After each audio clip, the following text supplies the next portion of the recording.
अस किन्ह बरु बौराह विधि जेहि तुम्हि सुंदरता दई। जो फलु चाहिए सुर तरुहि सो बर बस बबूरहि लागई।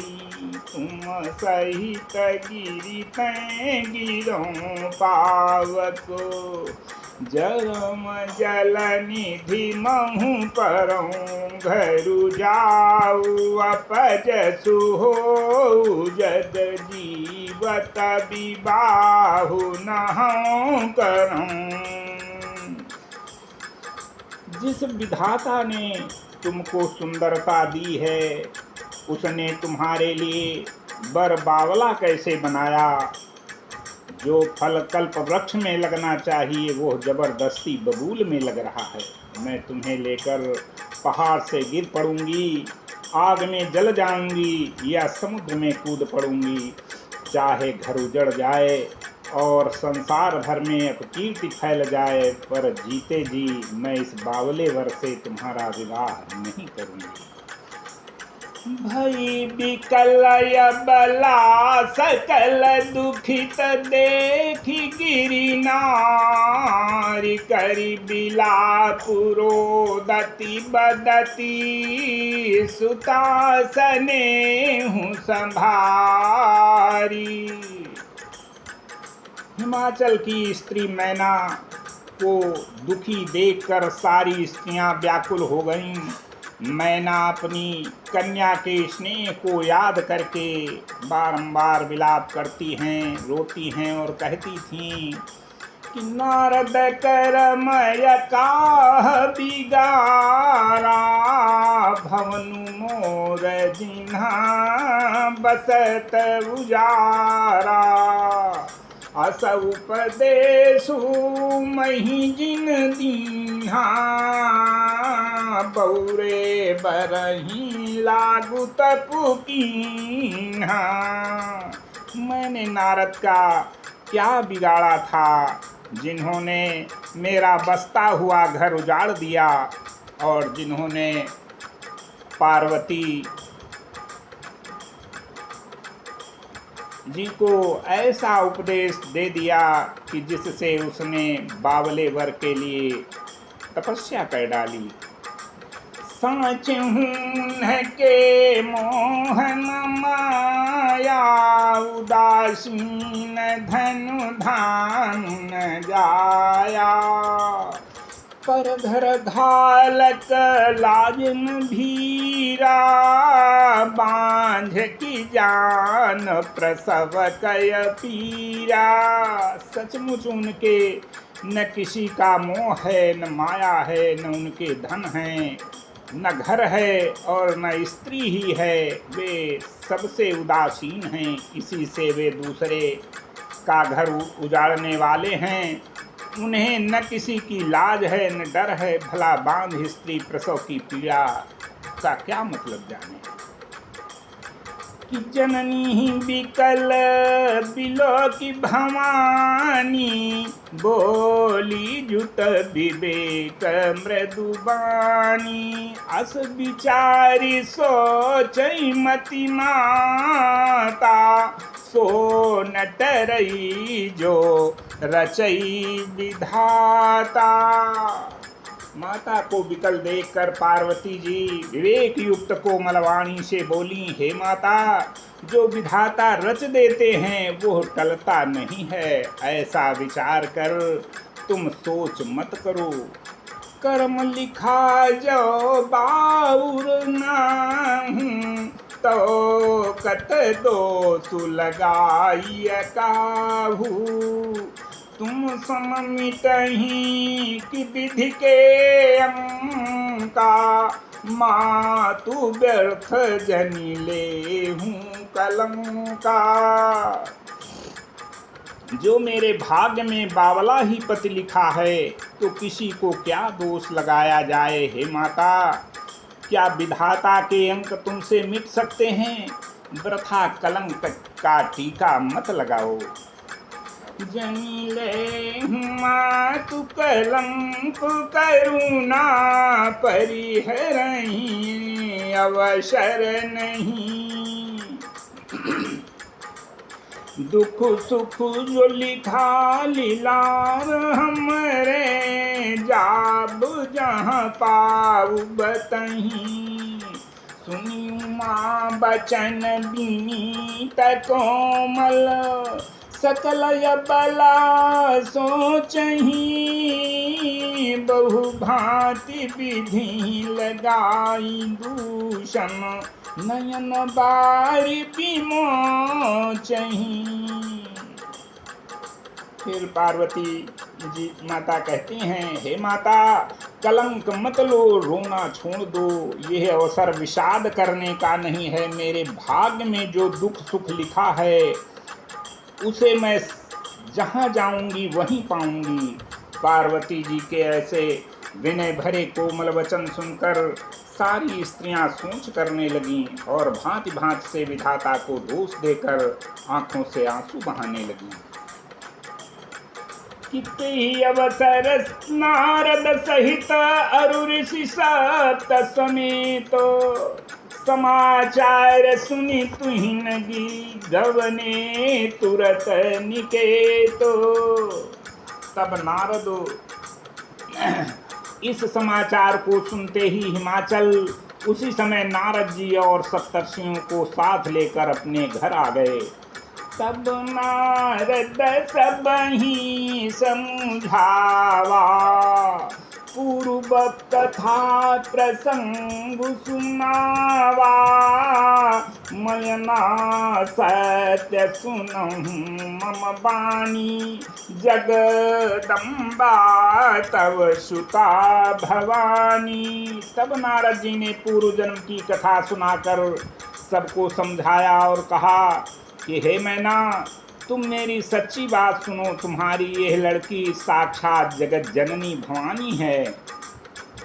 अजायनादि सत्य विनाशिनी सदा शंभुवर धंग निवासिनी। जग संभव पालन लयकारिणी निज इच्छा लीला बपुधारिणी। ये अजन्मा अनादि और अविनाशी शक्ति हैं, सदा शिव जी के अर्धांग में रहती हैं। ये जगत की उत्पत्ति पालन और संहार करने वाली हैं और अपनी इच्छा से ही लीला शरीर धारण करती हैं। जनमी प्रथम दक्ष ग्रह जाई नाम सती सुंदर तनु पाई। तहु सती शंकर ही विबाई कथा प्रसिद्ध सकल जग माही। पहले ये दक्ष के घर जाकर जन्मी थीं। तब इनका नाम सती नाम पड़ा था। बहुत सुंदर शरीर पाया था। वहाँ भी सती शंकर जी से ही ब्याही गई थी। यह कथा सारे जगत में प्रसिद्ध है। एक बार यावत शिव संगा देखू रघुकुल कमल पतंगा। भयो मोह शिव कहान किन्हा भ्रम बस बेसुसीय कर लीहा। एक बार इन्होंने शिव जी के साथ आते हुए रास्ते में रघुकुल रूपी कमल के सूर्य श्री रामचंद्र जी को देखा। तब इन्हें मोह हो गया और इन्होंने शिव जी का कहना न मानकर भ्रमवश सीता जी का वेश धारण कर लिया। सिय बेसु सती जुकीन तेहि अपराध शंकर परिहरी। हर बिरह जाई बहोरी पितु के जग जोगानल जरी। अब जन्मी तुम्हारे भवन निजपति लागी दारुण तपु किया, अस जानी संशय तजहु गिरिजा, सर्वदा शंकर प्रिया। सती जी ने जो सीता का वेश धारण किया, उसी अपराध के कारण शंकर जी ने उनको त्याग दिया और फिर शिव जी के वियोग में ये अपने पिता के यज्ञ में जाकर वहीं योगाग्नि में भस्म हो गईं। अब इन्होंने तुम्हारे घर में जन्म लेकर अपने पति के लिए कठिन तप किया है, ऐसा जानकर संदेह छोड़ दो। पार्वती जी तो सदा ही शिव जी की प्रिया अर्धांगिनी हैं। नारद के बचन सब तब सब कर मिटा विषाद, क्षण मुँह व्याप्यु सकल पुरा, घर घर यह संवाद। तब नारद के वचन सुनकर सबका विषाद मिट गया और क्षण भर में यह समाचार सारे नगर में घर घर फैल गया। तब मैं माहिमवंतु वंदे, पुनि पुनि पार्वती पद बंदे, नारी पुरुष शिशु जुबा सयाने, नगर लोग सब यति हरसाने। तब मैना और हिमवान आनंद में मग्न हो गए और उन्होंने बार बार पार्वती के चरणों की वंदना की। स्त्री पुरुष बालक युवा और वृद्ध नगर के सभी लोग बहुत प्रसन्न हो गए। लगे होन पुर मंगल गाना, सजे सबही हाटक घटनाना, भांति अनेक भई जेवनारा, सूप शास्त्र जस कछु व्यवहारा।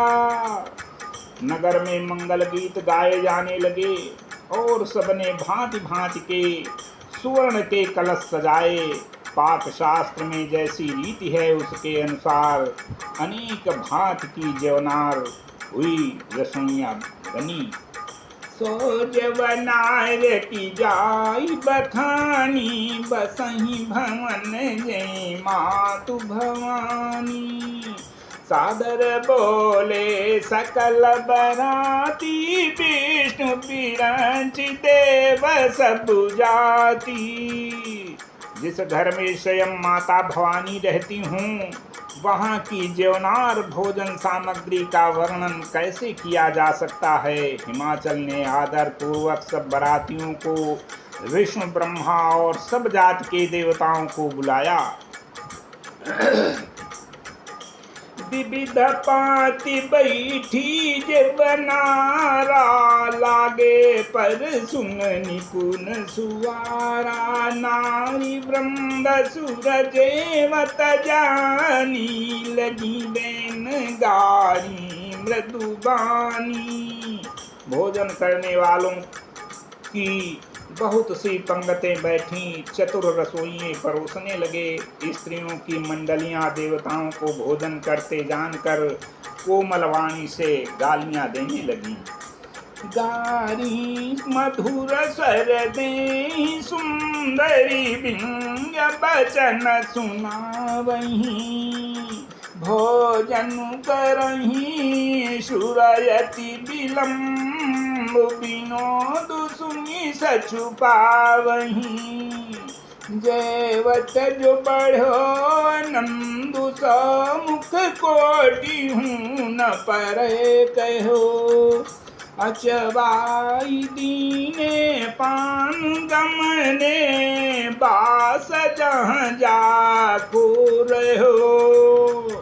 सब सुंदरी स्त्रियां मीठे स्वर में गालियां देने लगीं और व्यंग भरे वचन सुनाने लगीं। देवगण विनोद सुनकर बहुत सुख अनुभव करते हैं, इसलिए भोजन करने में बड़ी देर लगा रहे हैं। भोजन के समय जो आनंद बढ़ा वो करोड़ों मुँह से भी नहीं कहा जा सकता। भोजन कर चुकने पर सबके हाथ मुंह धुलवा कर पान दिए गए।